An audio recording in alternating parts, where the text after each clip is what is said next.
Assalamualaikum warahmatullahi wabarakatuh. Saya Indria Martaleni, NIM 1930304014. Jurusan Ilmu Perpustakaan dan Informasi Islam semester 3.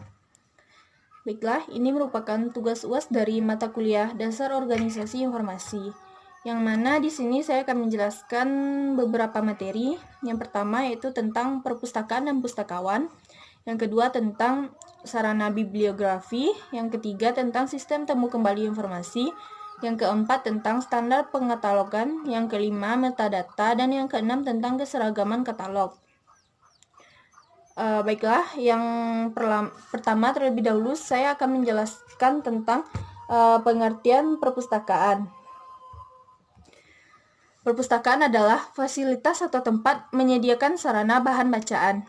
Tujuan dari perpustakaan sendiri, khususnya perpustakaan perguruan tinggi, adalah memberikan layanan informasi untuk kegiatan belajar, penelitian, dan pengabdian masyarakat dalam rangka melaksanakan tridharma perguruan tinggi. Secara umum dapat disimpulkan bahwa perpustakaan adalah suatu institusi unit kerja yang menyimpan koleksi bahan pustaka secara sistematis dan mengelolanya dengan cara khusus sebagai sumber informasi dan dapat digunakan oleh pemakainya. Yang selanjutnya yaitu jenis-jenis perpustakaan. Yang pertama adalah perpustakaan digital, yaitu perpustakaan yang berbasis teknologi digital atau mendapat bantuan komputer dalam seluruh aktivitas di perpustakaan secara menyeluruh.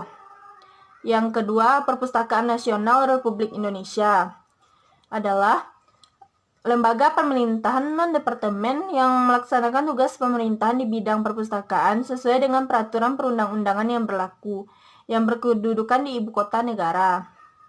Yang ketiga, Perpustakaan Provinsi adalah lembaga teknis daerah bidang perpustakaan yang diselenggarakan oleh pemerintah daerah provinsi yang mempunyai tugas pokok melaksanakan pengembangan perpustakaan di wilayah provinsi, serta melaksanakan layanan perpustakaan kepada masyarakat. Yang keempat, perpustakaan kabupaten atau kota adalah lembaga teknis daerah bidang perpustakaan yang diselenggarakan oleh pemerintah daerah, kabupaten atau kota yang mempunyai tugas pokok melaksanakan pengembangan perpustakaan di wilayah kabupaten atau kota serta melaksanakan layanan perpustakaan kepada masyarakat umum. Dan selanjutnya yaitu perpustakaan umum adalah perpustakaan yang ada di bawah lembaga yang mengawasinya. Yang selanjutnya perpustakaan khusus, yaitu perpustakaan yang diperuntukkan untuk koleksi-koleksi tokoh terkenal. Yang selanjutnya perpustakaan pribadi, yaitu perpustakaan yang diperuntukkan untuk koleksi sendiri dan dipergunakan dalam ruang lingkup yang kecil.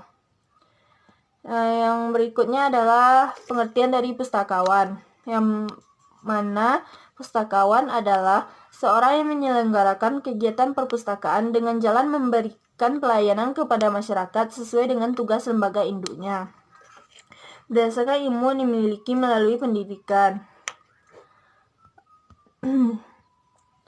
Adapun beberapa keterampilan yang harus dimiliki seorang yang berprofesi sebagai pustakawan adalah yang pertama, pustakawan hendaknya cepat berubah menyesuaikan keadaan yang menantang.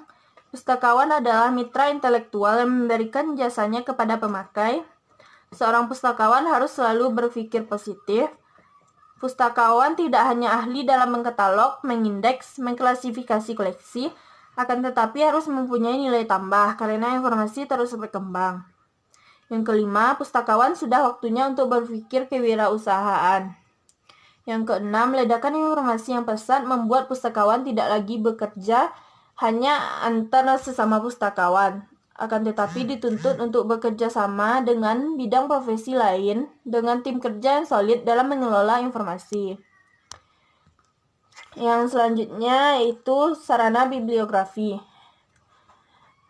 Pengertian dari bibliografi adalah daftar yang mencantum judul buku, nama pengarang, penerbit, dan sebagainya, yang ditempatkan pada bagian akhir satu karangan atau buku dan disusun berdasarkan abjad.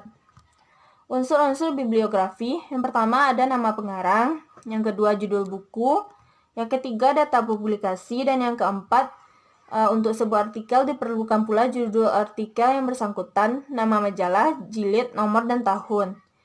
Yang selanjutnya ada dua jenis-jenis bibliografi. Yang pertama itu bibliografi deskriptif dan yang kedua bibliografi evaluatif. Yang berikutnya sistem temu kembali informasi.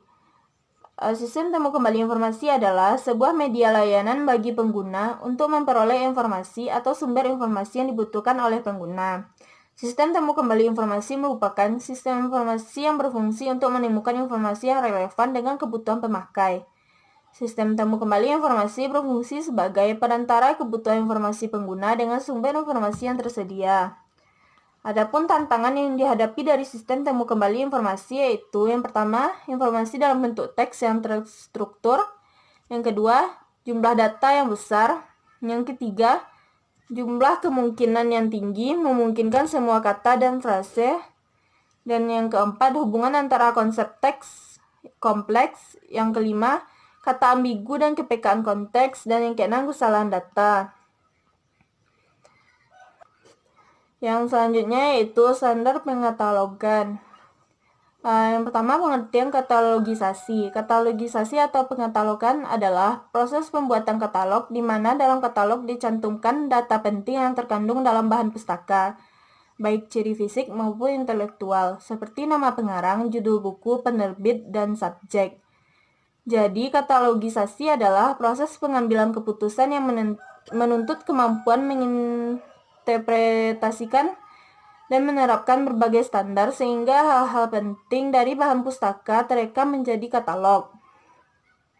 Pengkatalogan adalah kegiatan menyiapkan pembuatan wakil ringkas dokumen atau katalog untuk digunakan sebagai sarana temu kembali agar dokumen yang dicari dapat ditemukan dengan cepat dan tepat.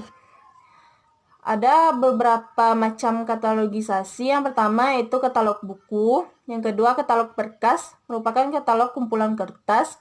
Yang ketiga, katalog kartu, yaitu kartu katalog berukuran 7,5 cm kali 12,5 cm. Kemudian kartu katalog dijajarkan dalam laci katalog.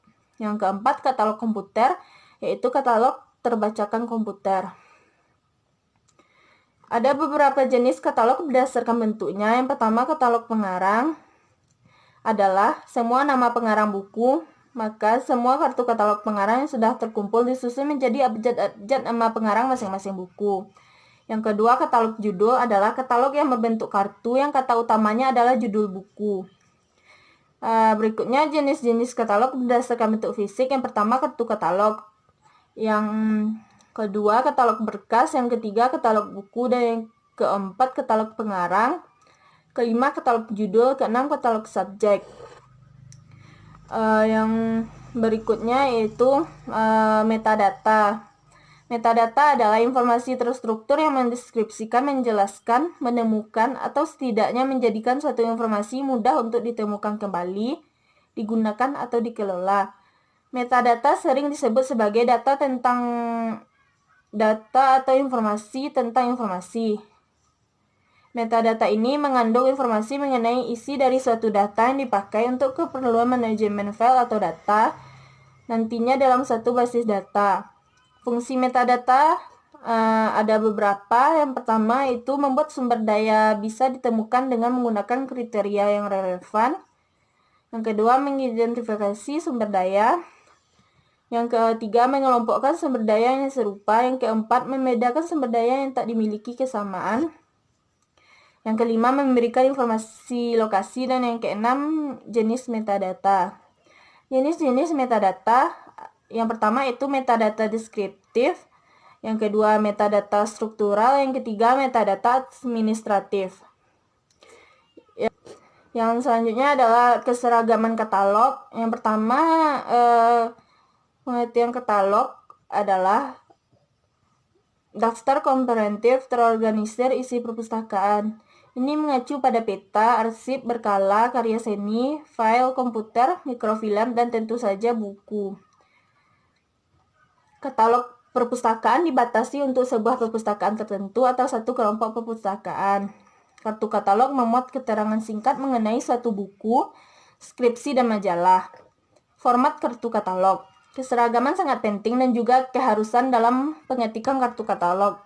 Misalnya, letak keterangan mengenai buku dan cara mengetiknya. Jika peraturan pengetikan kartu katalog diikuti, pemakai akan dengan mudah menentukan data-data mengenai buku yang dicarinya. Misalnya, pemakai akan hafal bahwa judul selalu terletak setelah penulis dan kolasi setelah impresium.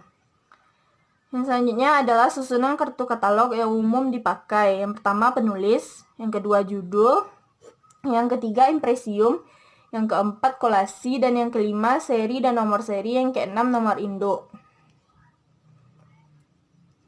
Baiklah, hanya itu yang dapat saya sampaikan. Assalamualaikum warahmatullahi wabarakatuh.